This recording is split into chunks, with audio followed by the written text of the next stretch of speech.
Как развести костер в сыром лесу? Для начала находим поваленное дерево, желательно елку. Затем выпиливаем часть макушки и раскалываем ее на 4 части. Из этих частей строгаем щепу. Потом добываем немного березовой коры и наскребаем труд. С помощью огнива поджигаем кору.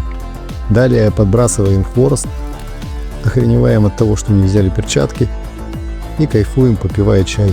И самое главное, для этого квеста нам понадобится подходящий нож и пила.